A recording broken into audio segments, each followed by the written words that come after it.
ಇವತ್ತು ಒಂದು ಶುಭ ದಿನ. ಪ್ರತಿ ಒಂದು ದಿವಸನೂ ಶುಭ ದಿನಾನೇ. ಆದರೆ ಇವತ್ತು ಒಂದು ಬರೀ ಸ್ಪೆಷಲ್ ಡೇ. ಅದು ಏನು ಅಂತ ಎಷ್ಟೋ ಜನಕ್ಕೆ ಗೊತ್ತಿರಬಹುದು. 24/7. ಇವತ್ತು 2 ವರ್ಷ ಮುಂಚೆ ಗುರುಗಳು ಪತ್ರಿಜಿ ಅವರು ದೇಹನ ಬಿಟ್ಟು ಹೋಗಿರೋ ದಿವಸ. ಮೆಡಿಟೇಷನ್ ಡೇ ಇವತ್ತು. ಎಲ್ಲೆಲ್ಲೋ ಹುಟ್ಟಿ ಯಾವ್ಯಾವುದೋ ಸ್ಥಿತಿಗಳು ಸ್ಟೇಜಸ್ ಎಲ್ಲ ದಾಟಿ ನನಗೆ ಈ ಜೀವನಕ್ಕೆ ಒಂದು ದೊಡ್ಡ ಗಿಫ್ಟ್ ಅಂದರೆ ಪತ್ರಿಜಿಯವರೇ.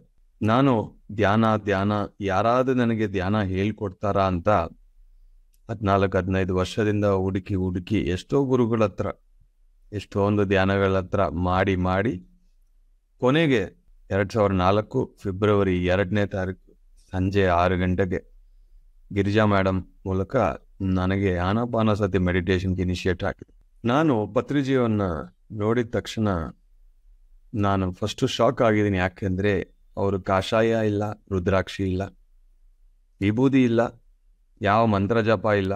ತುಂಬ ಸಿಂಪಲ್ ಆಗಿ ಒಂದು ಗೆಡ್ಡ ಮಾತ್ರ ಇಟ್ಕೊಂಡು ಸಿಂಪಲ್ ಮ್ಯಾನ್ ಆಗಿ ಕಾಣಿಸಿದ್ರು. ಆದರೆ ನಾನು ಅವರನ್ನು ನೋಡಿದ್ರೆ ಅವರು ಕೊಟ್ಟಿರೋ ಆ 18 ಸೂತ್ರಗಳು ನನಗೆ ಯಾವಾಗ್ಲೂ ನೆನಪು ಬರುತ್ತೆ. 2008 ಬೆಂಗಳೂರಲ್ಲಿ ಧ್ಯಾನ ಭಾರತ್ ಪ್ರೋಗ್ರಾಮ್ ಆಯಿತು. ನ್ಯಾಷನಲ್ ಕಾಲೇಜ್ ಗ್ರೌಂಡ್ಸಲ್ಲಿ 5,000-10,000 ಜನ ಬಂದರು. ತುಂಬ ಚೆನ್ನಾಗಿ 7 ದಿವಸ ಈವೆಂಟ್ ಆದಮೇಲೆ ಈಜಿಪ್ಟ್ ಟ್ರಿಪ್ ಇತ್ತು. 2009 ಜನವರಿ ಎಂಡ್. ಈಜಿಪ್ಟಲ್ಲಿ ಕೆಲವೊಂದು ಪ್ಲೇಸಸ್ಸಲ್ಲಿ ಈ ಪ್ಯಾಂಪ್ಲೆಟ್ಸ್ ಹಂಚ್ತಾ ಹೋಗಿದ್ದೀವಿ ನಾವು, ಇಂಗ್ಲೀಷ್ ಪ್ಯಾಂಪ್ಲೆಟ್ಸ್ ಅಬೌಟ್ ಮೆಡಿಟೇಷನ್. ಅವಾಗ ಹಂಚ್ತಾ ಇದ್ದಾರೆ ಪತ್ರಿಜಿ, ನಾನು ಅವ್ರ ಜೊತೆನೇ ಇದ್ದೀನಿ. ಸಡನ್ನಾಗಿ ನನ್ನನ್ನು ನೋಡಿ ಒಂದು ಪದ ಹೇಳಿದ್ರು, see Ayyappa, the world doesn't need my face, the world needs 18 principles. ಅಂದರೆ ಪ್ರಪಂಚಕ್ಕೆ ನನ್ನ ಮುಖ ಬೇಡ, ನನ್ನ ಗೆಡ್ಡ ಬೇಡ, ಪ್ರಪಂಚಕ್ಕೆ ಈ 18 ಸೂತ್ರಗಳು ಬೇಕು ಅಂತ. ಅವಾಗ 18 ಸೂತ್ರಗಳಂದರೆ ಪತ್ರಿಜಿ ಅಂದರೆ 18 ಸೂತ್ರ. ಅವ್ರು ಹೇಳಿದ್ದಾರೆ ಇಡೀ ಪ್ರಪಂಚ ಇದನ್ನು ಅಕ್ಸೆಪ್ಟ್ ಮಾಡುತ್ತದೆ, ಆ ದಿವಸ ಬರುತ್ತೆ.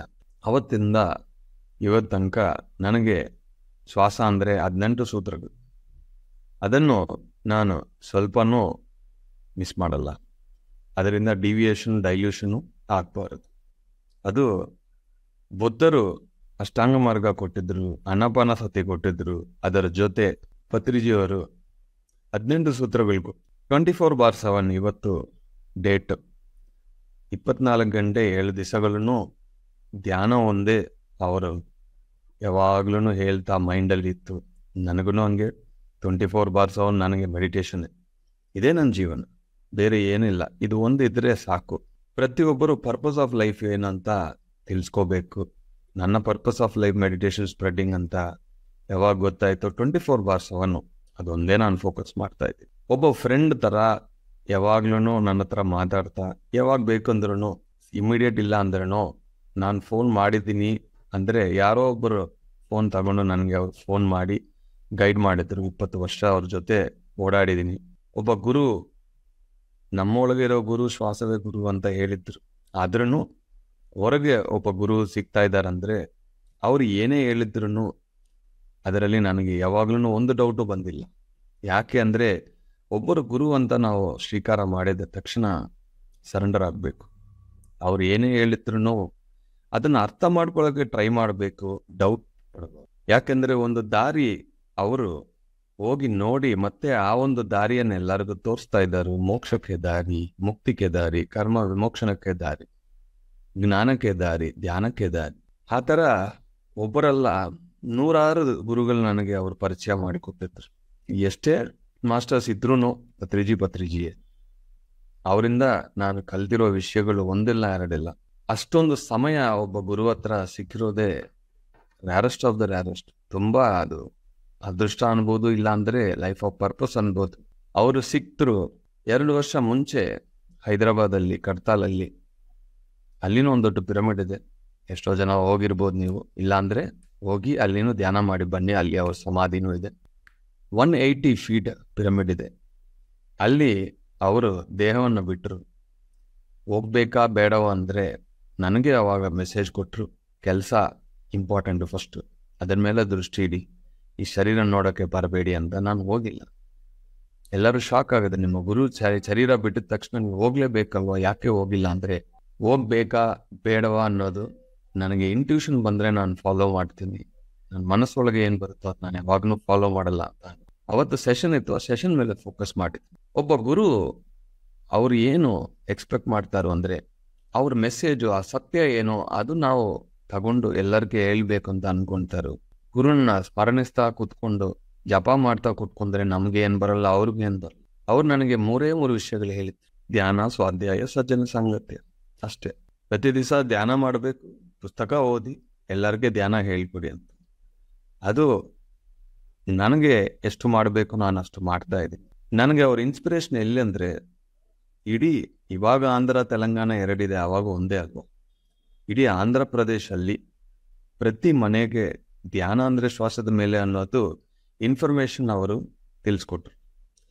ಮಾಡೋರಿದ್ದಾರು, ಕೇಳೋರಿದ್ದಾರು, ಆಮೇಲೆ ಮಾಡೋಣ ಇದು ವೇಸ್ಟ್ ಅಂತವರು ಇದ್ದಾರು, ಅದ್ರ ಬಗ್ಗೆ ಅವರು ಚಿಂತೆ ಮಾಡಿಲ್ಲ, ಇನ್ಫಾರ್ಮೇಶನ್ ಪಾಸ್ ಮಾಡಿದ್ರು. ಹಂಗಾಗಿ ಆ ಇನ್ಸ್ಪಿರೇಷನ್ ನಾನು ತಗೊಂಡು ಇಡೀ ಕರ್ನಾಟಕದಲ್ಲಿ ಮನೆ ಮನೆ ಅಲ್ಲಿ ಧ್ಯಾನ ಅಂದರೆ ಶ್ವಾಸದ ಮೇಲೆ ಗಮನ ಅನ್ನೋ ವಿಷಯ ಹೇಳ್ಕೊಡ್ಬೇಕು, ಎಲ್ಲರಿಗೆ ತಿಳಿಸ್ಬೇಕು ಅನ್ನೋದು ನನಗೆ ಒಂದು ಸಂಕಲ್ಪ. ಎಲ್ಲ ಕಡೆ ಹೋಗಿ ಯಾವ ಭಾಷೆ ಬೇಕಂದ್ರೂ ಸ್ಕ್ಯಾಟರ್ಡ್ ಆಗಿ ಮಾಡೋದು ಬೇಡ ಅಂತ ಕರ್ನಾಟಕ ಧ್ಯಾನ ಸುವರ್ಣ ಕರ್ನಾಟಕ ಅಂತೂ 10 ವರ್ಷ ಈ ಪ್ರಾಜೆಕ್ಟ್ ಇಟ್ಕೊಂಡು 1 ವರ್ಷ ಆಯಿತು. 100 ಮಾಸ್ಟರ್ಸ್ ರೆಡಿ ಆಗಿದ್ರು, ಈಗ 1000 ಮಾಸ್ಟರ್ಸ್ ಬೇಕು. ಅದನ್ನು ಒಂದು ಗುರಿಯಾಗಿ ಇಟ್ಕೊಂಡು, ಸಂಕಲ್ಪವನ್ನು ಇಟ್ಕೊಂಡು ನಾವು ಶ್ವಾಸದ ಮೇಲೆ ಗಮನ, ಧ್ಯಾನ ಇದು ಪ್ರತಿಯೊಬ್ಬರು ಮಾಡಬೇಕು. ಮಾಡಿದ ಮೇಲೆ ಪ್ರತಿಯೊಬ್ಬರಿಗೆ ಅವರವ್ರ ಇಂಟ್ರೆಸ್ಟು, ಅವರವರು ರಿಸರ್ಚಿಂದ ಒಬ್ಬೊಬ್ಬ ಅನುಭವಗಳು, ಪುಸ್ತಕಗಳು, ಒಂದೊಂದು ಜ್ಞಾನ, ಅವ್ರು ಏನೇನು ಮಾಡ್ತಾರೋ ಅವ್ರು ಮಾಡ್ಕೊಳ್ಳಿ. ಬಟ್ ಬೇಸಿಕ್ ಫಂಡಮೆಂಟಲ್ ಏನು ಅಂದರೆ, ಧ್ಯಾನ ಅಂದರೆ ಅವರವರೇ ಮಾಡ್ಕೋಬೋದು, ಮನೆಯಲ್ಲೇ ಕೂತ್ಕೊಂಡು ಮಾಡ್ಬೋದು. ಇದಕ್ಕೆ ಏನು ಕಷ್ಟ ಇಲ್ಲ, ನಷ್ಟ ಇಲ್ಲ. ನಿಮ್ಮ ಸಮಯ ಸ್ವಲ್ಪ ಕೊಟ್ಟರೆ ಸಾಕು, ನಿಮ್ಮೊಳಗೆ ನೀವು ಹೋಗೋಕ್ಕೆ ಇದೊಂದು ದಾರಿ ಅನ್ನೋದು ನಾವು ತಿಳಿಸ್ಕೊಟ್ರೆ ಸಾಕು. ಈ ಕಲಿಯುಗದಲ್ಲಿ ಇಷ್ಟೊಂದು ಸುಲಭವಾದ ಧ್ಯಾನ ಆನ್ಲೈನ್ನಲ್ಲಿನೂ ನಾವು ಮಾಡ್ಬೋದು, ಎಷ್ಟು ಜನ ಸೇರಿ ಮಾಡ್ಬೋದು. ಇದಕ್ಕೆ ಯಾವುದೇ ಒಂದು ಖರ್ಚು ಇಲ್ಲ, ಸಮಯವನ್ನು ಕೊಟ್ಟು ಇಷ್ಟೊಂದು ಮ್ಯಾಕ್ಸಿಮಮ್ ರಿಸಲ್ಟ್ಸ್ ಬರ್ತಾ ಇದೆ. ಇಲ್ಲಿ ಯಾರು ಕಾಲಲ್ಲಿ ಯಾರು ಬೀಳೋಕೆ ಅವಶ್ಯಕತೆ ಇಲ್ಲ. ಒಂದು ಮೈತ್ರಿ ಅಥವಾ ಒಂದು ಫ್ರೆಂಡ್ಶಿಪ್ಪಿಂದ ಆಗೋ ಒನ್ ಆ್ಯಂಡ್ ಓನ್ಲಿ ಸೊಸೈಟಿ. ಪ್ರಪಂಚದಲ್ಲಿರೋ ಪ್ರತಿ ಗುರು, ಪ್ರತಿ ಸೊಸೈಟಿ ನೋಡಿ, ಪ್ರತಿಯೊಂದು ಬುಕ್ ಓದಿ ನಾನು ಹೇಳ್ತಾ ಇದ್ದೀನಿ, ಇಷ್ಟೊಂದು ಫ್ರೆಂಡ್ಶಿಪ್ ಎಲ್ಲಿನೂ ಸಿಗಲ್ಲ, ಇಷ್ಟೊಂದು ಫ್ರೀಡಮ್ ಎಲ್ಲಿ ಸಿಗಲ್ಲ, ಇಷ್ಟೊಂದು ಕ್ಲಾರಿಟಿನೂ ಎಲ್ಲಿ ಸಿಗಲ್ಲ, ಇಷ್ಟೊಂದು ಜ್ಞಾನನೂ ಎಲ್ಲಿ ಸಿಗಲ್ಲ. ದಟ್ ಈಸ್ ಅವರು ಪ್ರಪಂಚಕ್ಕೆ ಪತ್ರಿಜಿಯವರು ಕೊಟ್ಟಿದ್ರು. ಯಾರು ಅಂದರೆ pyramid masters. Thank you very much masters. ಇವತ್ತು ಅವ್ರು ಮತ್ತೆ ನನಗೆ ನೆನಪು ಬರ್ತಾ ಇದ್ದಾರೆ. ಅವರು ಎಲ್ಲಿ ಹೋಗಿಲ್ಲ, ನಮ್ಮ ಜೊತೆನೇ ಇದ್ದಾರೆ. ನಾವು ಹೇಳಿರೋ ಒಂದೊಂದು ಈ ಕಾನ್ಸೆಪ್ಟ್, ಸ್ಪಿರಿಚುವಲ್ ಕಾನ್ಸೆಪ್ಟ್ಸ್ ಮೆಸೇಜ್ ಒಳಗೆ ಪತ್ರಿಜಿ ಇದೆ. Thank you very much masters.